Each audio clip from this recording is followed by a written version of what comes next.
ರೆಸ್ಟೋರೆಂಟ್ಗಳಲ್ಲಿ ಸಿಗೋ coconut ಪುಡ್ಡಿಂಗ್ನ simple ಆಗಿ ಟೇಸ್ಟಿಯಾಗಿ ಹಾಗೆ ಪರ್ಫೆಕ್ಟ್ ಆಗಿ ಮನೆಯಲ್ಲೇ ಪ್ರಿಪೇರ್ ಮಾಡ್ಕೋಬೋದು. ತುಂಬಾ ಕಮ್ಮಿ ಇಂಗ್ರೀಡಿಯೆಂಟ್ಸ್ನ ಯೂಸ್ ಮಾಡಿಕೊಂಡು ಮನೆಯಲ್ಲೇ ಪ್ರಿಪೇರ್ ಮಾಡ್ಕೊಳ್ಳೋದಕ್ಕೆ ಮೊದಲಿಗೆ 2 ಕಪ್ ತೆಂಗಿನಕಾಯಿ ತುರಿ ಹಾಗೆ 1 ಕಪ್ ಎಳನೀರನ್ನು ಸೇರಿಸ್ಕೊಂಡು ಫೈನ್ ಪೇಸ್ಟ್ ಮಾಡಿ ತೆಂಗಿನ ಹಾಲನ್ನು ಸಪ್ರೇಟಾಗಿ ಫಿಲ್ಟರ್ ಮಾಡ್ಕೊತಾ ಇದ್ದೀನಿ.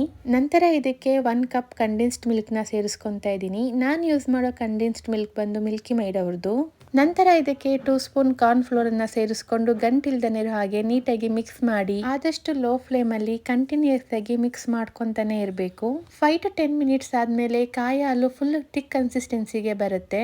ಆದಷ್ಟು ಲೋ ಫ್ಲೇಮ್ ಅಲ್ಲಿ ಗಂಟಿಲ್ದನೇ ಇರೋ ಹಾಗೆ ಕಂಟಿನ್ಯೂಸ್ ಆಗಿ ಮಿಕ್ಸ್ ಮಾಡಿಕೊಂಡು ಫುಲ್ ಥಿಕ್ ಕನ್ಸಿಸ್ಟೆನ್ಸಿಗೆ ಬಂದ್ಮೇಲೆ ನಿಮ್ಗೆ ಇಷ್ಟ ಆಗಿರೋ ಅಂತ ಮೋಲ್ಡ್ಗೆ ಸ್ವಲ್ಪ ಗೀನ ಅಪ್ಲೈ ಮಾಡಿ ಮಾಡ್ಕೊಂಡಿರೋ ಅಂತ ಕೋಕೋನಟ್ ಪುಡ್ಡಿಂಗ್ನ ಸೇರಿಸ್ಕೊಂಡು 2 ಅವರ್ಸ್ ಫ್ರಿಜ್ಜಲ್ಲಿ ಇಟ್ಟು ನಂತರ ತಿಂತಾ ಇದ್ರೆ ತುಂಬಾನೇ ರುಚಿಯಾಗಿರುತ್ತೆ. ನಾನಿಲ್ಲಿ ಸ್ವಲ್ಪ ಕೋಕೋ ಪೌಡರ್ ಹಾಗೆ ನಟ್ಸ್ ಅನ್ನ ಸೇರಿಸ್ಕೊಂಡಿದ್ದೀನಿ.